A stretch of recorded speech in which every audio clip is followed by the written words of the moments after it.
Here we go. All ones.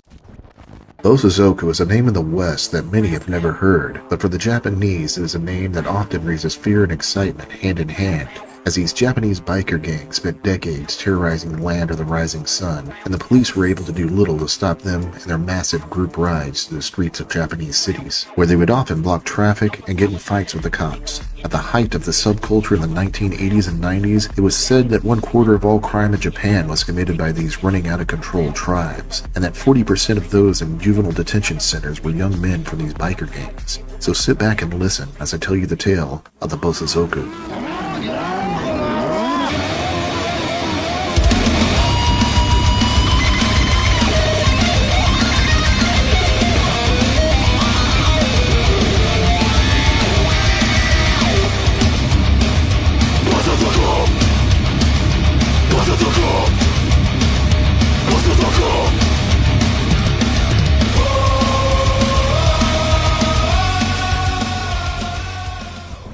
The origins of the Bosozoku lay in the ending days of World War II and with the returning Japanese veterans of the war. Many of these veterans had resolved never to come home and had planned to die for their country. But life often has a way of changing our plans, and this time, their plans were changed with a double flash, and aboard the USS Missouri, their plans changed forever. After these young veterans came back from war, they often found they were unable to cope with the sudden mundanity of everyday life in post-war Japan.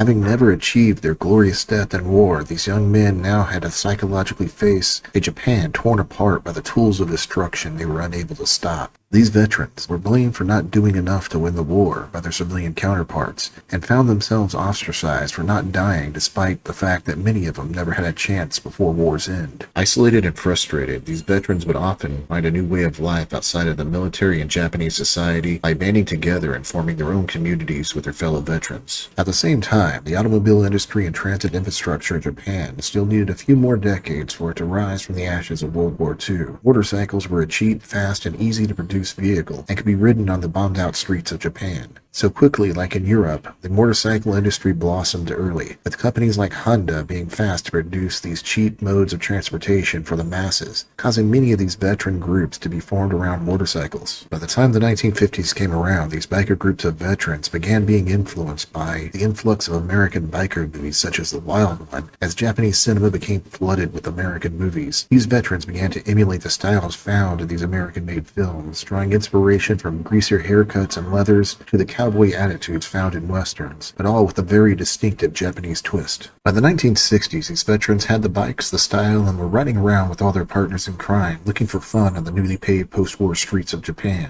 These motorcycle clubs soon became known as the Kamizari-zoku, or the Thunder Tribe, after the thunderous sound their engines made as they rode past. In the 1950s and 60s, the Kamizari-zoku were recklessly riding in formation through the towns and cities of Japan in search of adventure and fun. But sometimes these rides would end up in a worrying trend of causing trouble and disturbances, giving the Kamizari-zoku a bad boy image in the eyes of the public. By the time the 1970s rolled around, a new generation of Kamizari-zoku had sprung up, many of whom had not even been born during the war. This new generation began causing trouble instead of simple thrill-seeking. No longer was it just about riding fast and showing off. Violence had slowly crept into the Kamizari-zoku. By the mid-70s, little to none of the original veterans were still around, having faded away with age as a new generation of Kamizari-zoku sprung up in their place, and were now openly encouraging each other to fight the police and other Kamizari-zoku as gangs now began to form around the Thunder Tribes, the largest of these being Spectre and Black Emperor. These new biker gangs were younger than the Kamizari-zoku and would often reject the dress style and motorcycle choices of their older counterparts, seeing it as old-fashioned. This new generation would prefer low to mid-capacity machines, mainly due to the licensing laws of Japan that restricted younger riders to these smaller bikes. Also gone were the leathers and crash helmets of the older generation. Now the biker gangs had their own dress style with bright, flashy clothes, a tradition of rebellion going back to the Ronin called the Kabuki-mono, or crazy ones, who wore bright colors and patterns to buck the conservative traditions of Japan, which considered such things to be immodest. As these new biker gangs rejected the old ways and embraced the new, they could no longer be considered Kamizari-zoku, and in 1972, this new style of Kamizari-zoku got a new name from the local Nagoya news crew reporting on fights between the biker gangs. This reporter coined the term Bosozoku, roughly translating to running out-of-control tribes. This new name was catchy and sounded a lot like Boryokuden, another name for the Yakuza, a seemingly perfect fit as this made these Bosozoku sound more like criminals as they rode around terrorizing the roadways of Japan. The 1980s is widely remembered as the bubble period in Japan, as the country was experiencing a vast economic boom. For many, the key to getting a piece of that wealth was to study hard, get into a good college, and of course, land a good job straight out of school. But what about those students who were not as astute, or had fewer opportunities than their fellow classmates? With the job competition in Japan being somewhat cutthroat, it was far easier for people to ignore or just plain forget about those who struggled. These more working-class kids who knew that they were not likely to go far and were longing for attention began to rebel in the ways that kids tend to when they are left out. And this economic boon had left these youths with plenty of extra cash in their pockets for fast bikes and stylish clothes. For these kids, the Bosozoku lifestyle was the perfect solution, and as a result, the Bosozoku subculture flourished in the 80s.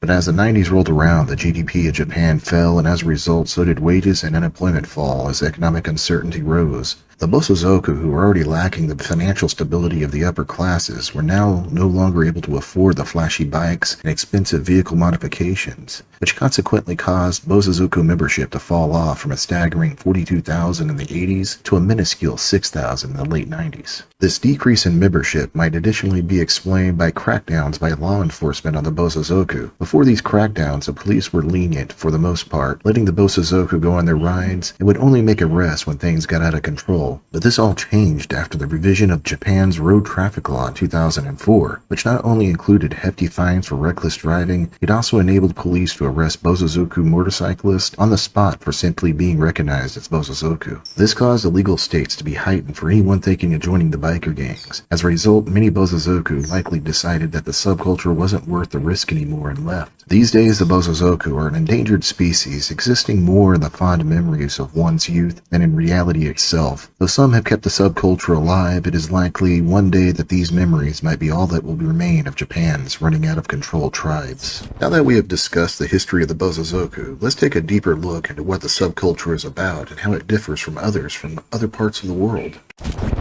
At the heart of the Bosozoku subculture were the Kaisercha, or modified vehicles, which were at first highly modified motorcycles rode by the Bosozoku, called Zokusha, but in time cars and even scooters were added to the list of illegally modified vehicles created by the Bosozoku. These Zokusha were mostly low to mid-capacity machines due to the licensing laws of Japan, which limited younger riders to motorcycles that were 400cc or less. These motorcycles were often illegally modified by their owners to be as flashy and as annoying as possible, with insane body modifications like outlandish fairings and garishly vivid paint jobs, and mechanical changes designed to make the engine louder. The goal here was not to add speed to the bike, but to have the most gaudy and loud machine they could, so it could not be ignored no matter how much a passerby would try. Often the mufflers would be removed for that extra vroom, here I am sound. American photographer Esteban Oriol, who spent 20 years photographing the Bosozoku, said this about their bikes. They were all done according to their own tastes and budget. You could tell some were really crazy and done up, and others, usually owned by younger kids just getting into it, had just a few accents. But despite the differences, they were all clearly Bosozoku bikes. By the mid-70s, cars began to get the same treatment as the bikes, often being modified in even crazier ways. These cars were called Kaido, and they would often sport oversized spoilers, massive splitters, overhead exhausts, and wild shapes, all slapped together on a lowrider with race tires. The cars were often inspired by racing modifications, but taken to the most extreme absurdity. Rocket Money founder Mura Kei cited the Bosozoku and its Kaido Racers' DIY approach to body modification as the inspiration for his world-famous company's bolt-on body racing kits. There are many different styles of Kaido, each with different influences. Though they all sport similar modifications, they all have very distinct styles, such as the lowrider Shokotan,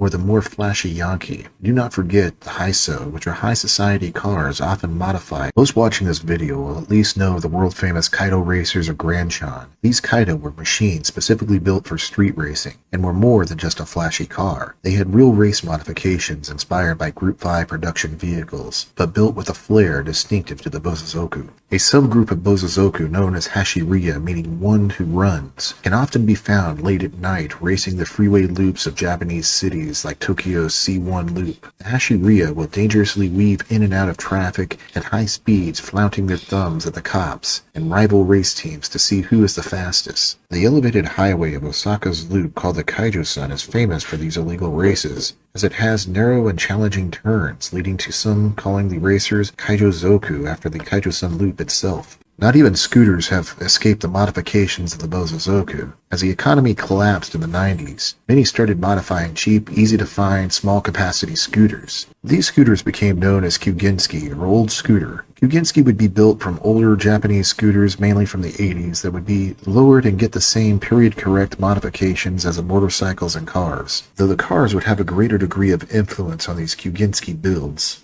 Foreign Kyuginski builders in countries like the US and Canada have found that some models of Japanese scooters have different bodywork, forcing them to spend time sourcing the Japanese cowls or building their own custom cowls themselves. Common scooters used for Kyuginski builds are the Honda Tact, Yamaha Jog, Honda Aero, the Yamaha Raz, but any 1980s small-capacity Japanese scooter will work. Just make sure to tune it up, as every bit of power helps. The Bosozoku were famous for wearing what they called tokofuku, or special attack clothing. Though some may say it was based on a mixture of kamikaze and manual labor uniforms, it was more likely they were trying to emulate the uniforms of ultra-nationalist groups found in right-wing politics at the time. These tokofuku would be embroidered with gang names, personal phrases, poems, and even right-wing slogans, which were more for shock value than representing any personal ideology.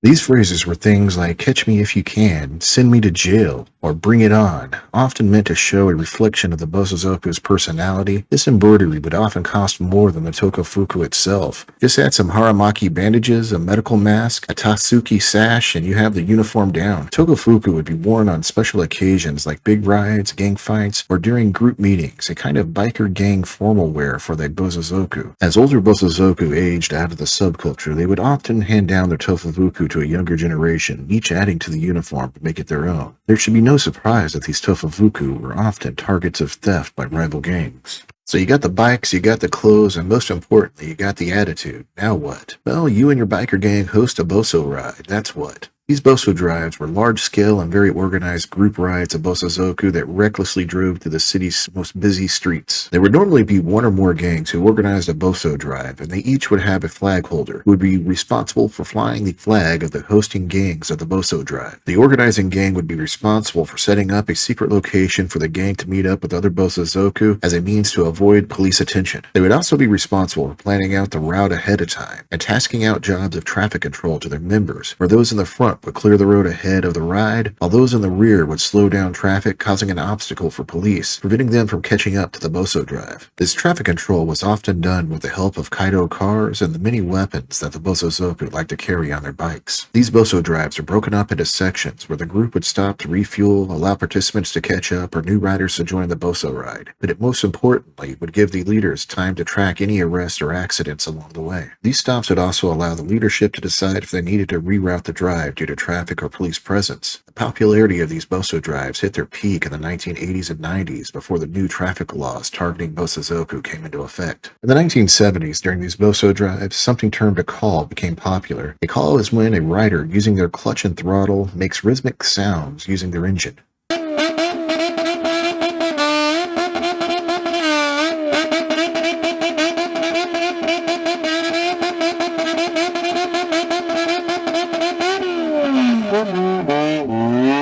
This was first started to annoy cops and grab the attention of onlookers, but soon these calls took on a life of their own, with some gangs using their own distinctive calls. Some would imitate songs that they liked, while others would freestyle their own calls, which led to call contests, where riders would battle to see who could make the best calls. This was not restricted to just bikes, as even the cars have gotten modifications to do calls just like the bikes.